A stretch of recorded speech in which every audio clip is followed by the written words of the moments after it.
Spleen, கலீஜா, மண்ணீரல் இல்லைன்னா சுவரொட்டி, இப்படி பல பேர் இருக்குங்க இதுக்கு. இப்போ நீங்கள் பார்த்துட்ருக்கீங்களே, இது மொத்தம் 6 பீஸ் தான் எனக்கு கிடச்சிது. அதை வாங்கி க்ளீன் பண்ணி வச்சுருக்கேன். ரைட் சைடில் அதை க்ளீன் பண்ண கலீஜ் வச்சுருக்கேன். லெஃப்ட் சைடில் மொத்தம் 6 பீஸ் வச்சுருக்கேன். அது கூட எருக்கஞ்செடியில் வருது பாருங்கள். எருக்கஞ்செடி எனக்கு தெரிஞ்சு 2 கலர் வராங்க. ஒன்று வந்து பிங்க்கு, இன்னொன்று ஒயிட்டு. இப்போ நீங்கள் பார்க்குறது ஒயிட் கலர் பூன்னு சொன்னால் அது பூவை நம்ம யூஸ் பண்ணக்கூடாது. பூவுக்கு முன்னாடி மொக்கு வருது இல்லைங்களா, அந்த மொக்கு ஒரு பீஸ்க்கு ஒரு 4 மொக்கு இல்லை 6 மொக்கு சுரட்டியில் ஒரு கீர் போடணும். கீர் போட்டுட்டு அதுக்குள்ளார இந்த மொக்கு உள்ளே இன்சர்ட் பண்ணிடணும். இன்சர்ட் பண்ணிவிட்டு ஜஸ்ட்டு அதை எடுத்து தவாவில் நீங்கள் போடணும். போட்டு எண்ணெய், உப்பு எதையும் போடக்கூடாது. மசாலா ஐட்டம் எதுவுமே போடக்கூடாது. பாருங்கள், இப்போ நீங்கள் பார்க்குறீங்க. அதை கட் பண்ணிவிட்டு அதுக்குள்ளார இன்சர்ட் பண்ணி வச்சுருக்கேன். தெரியுதுங்களா? அப்படி ப்ரெஸ் பண்ணால் உள்ளே போய் உக்காந்துக்கும். அது ஜஸ்ட்டு ஒரு 30 செகண்டு நீங்கள் சூடு பண்ணோம், அது அப்படியே பர்ஃபெக்டாக உள்ளே உக்காந்துரும். இந்த சுவரொட்டியும் எருக்கும் பூவும் நல்லா சூடாகிறப்போ ரெண்டும் சேர்ந்து மருந்தாக மாறுது. இது மருந்தாக மாறினதுக்கப்புறம் நீங்கள் இதை சாப்பிட்டா, ஒருத்தர் ஒரு பீஸ் சாப்பிட்டா போதுங்க.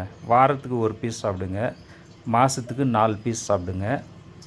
இப்போ இது ரொம்ப பாப்புலராக ஆகிட்டுருக்கு. சோஷியல் மீடியாவில் பார்த்துட்டு எல்லாரும் இதை வாங்க ஆரம்பிச்சிட்டாங்க. நீங்கள் மட்டன் கடைக்கு போனாக்கா அவ்வளோ ஈஸியாக இது கிடைக்காது. நீங்கள் பிஃபோராக ஆர்டர் பண்ணிட்டு தான் வாங்கணும். யாருக்கெல்லாம் ஈஸியாக கிடைக்குதோ தயவுசெய்து இதை வேண்டான்னு சொல்லி தள்ளி வைக்காதீங்க. முக்கியமாக வயசானவங்க இருப்பாங்க இல்லைங்களா வீட்டில், வயசானவங்களுக்கு இதை கொடுங்க. இதை செஞ்சு கொடுங்க. இதை அவங்க சாப்பிட்டாங்க அப்படின்னு சொன்னால் அவங்களோட லிவர், அதாவது கல்லீரல் ஸ்ட்ரென்தன் ஆகும். ஸ்ப்ளீன் சாப்பிட்டாக்கா லிவர் ஸ்ட்ரென்தன் ஆகும். அதாவது மண்ணீரல் சாப்பிட்டாக்கா கல்லீரல் ஸ்ட்ரென்தன் ஆகும். கல்லீரல் இன்னொரு வீடியோவில் பார்க்கலாங்க. இப்போ நாம் பார்த்துக்கிட்டு இருக்கிறது மண்ணீரல். பாருங்கள், சிவப்பு கலரில் இருந்துச்சு. அதை நம்ம தவாவில் போட்டு ஃப்ரை பண்ண ஆரம்பிச்சிட்டோம். போக போக அது கருப்பு கலராக மாறும். நீங்கள் இதை பார்க்க போகிறீங்க. இதை சாப்பிட்டா என்ன ஆகும்னு கேட்டிங்கன்னா, எல்லாரோட இம்யூனிட்டி பூஸ்ட் ஆகுங்க. யாருக்கெல்லாம் இம்யூனிட்டி இல்லாமல் சோர்ந்து போய் பேசுவாங்க, சில பேர் சோகமாக பேசுவாங்க, நடக்கிறப்போ மெதுவாக நடப்பாங்க, அவங்கெல்லாம் இதை சாப்பிட்டாங்கன்னு சொன்னால் இம்யூனிட்டி பூஸ்ட் ஆகும். இம்யூனிட்டி இன்க்ரீஸ் ஆச்சுன்னு சொன்னால் எல்லோரும் ஆக்டிவாக இருப்பாங்க. அதுக்காகத்தான் இதை சாப்பிடணும். நிறைய பேர் இது தெரியாமல் இதை சாப்பிட மாட்டாங்க, வேண்டான்னு சொல்லி விட்ருவாங்க. இது வேஸ்ட்டுன்னு சொல்லி தள்ளி வச்சுருவாங்க. தயவுசெய்து அப்படி செய்யாதீங்க. வீட்டில் வயசானவங்களுக்கு இதை வாங்கிட்டு வந்து செஞ்சு கொடுங்க. வயசானவங்க மட்டும் இல்லை, குழந்தைங்களும் சாப்பிடலாம். எல்லாரும் முக்கியமாக சாப்பிடக்கூடிய பொருள் இது. இது வந்து இப்போ நீங்கள் பார்த்துக்கிட்டு இருக்கிறது ஆட்டோட மண்ணீரல். ஒருவேளை உங்களுக்கு ஆட்டோட மண்ணீரல் கிடைக்கலன்னா கோழியோட கல்லீரல் சாப்பிடுங்க. அதுலேயும் இம்யூனிட்டி இன்க்ரீஸ் ஆகும்.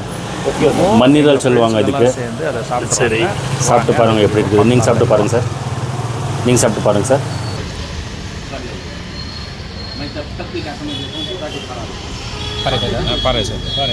ఇంకొకటి ఉంటుంది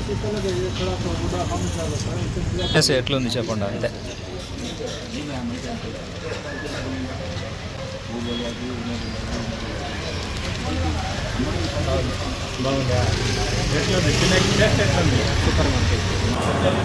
இது இவ்வளோதானே? அதை போட்டுருங்க. அது கீழே போட்டு விடுங்க. எப்படிங்க இருக்குது டேஸ்ட்டு? நல்லா இருக்கு. நல்லா இருக்கா? இது சாப்பிட்ற மாதிரி இருக்குது. ஈரல் சாப்பிட்ற மாதிரி தான். இல்லை, அது ஃப்ரூட் சாப்பிட்ற மாதிரி இருக்கா, இல்லை மட்டன் சாப்பிட்ற மாதிரி? மட்டன் சாப்பிட்ற மாதிரி. மட்டன் சாப்பிட்ற மாதிரி இருக்கா? ஆமாம், பியூர் மட்டன். ஆமாம், மட்டன் டேஸ்ட் வரும். உங்களுக்கு எப்படி இருக்குது சார்? நல்லா இருக்கா? என்ன டேஸ்ட்டு? ஃப்ரூட்டா இல்லை ஸ்வீட்டா இல்லை ஐஸ்கிரீம் சாப்பிட்ற மாதிரி? மாமூலி மட்டன் சாப்பிட்ற மாதிரி சேம் டேஸ்ட்டு. ஓகே ஓகே, நல்லா இருக்கா? ஓகே.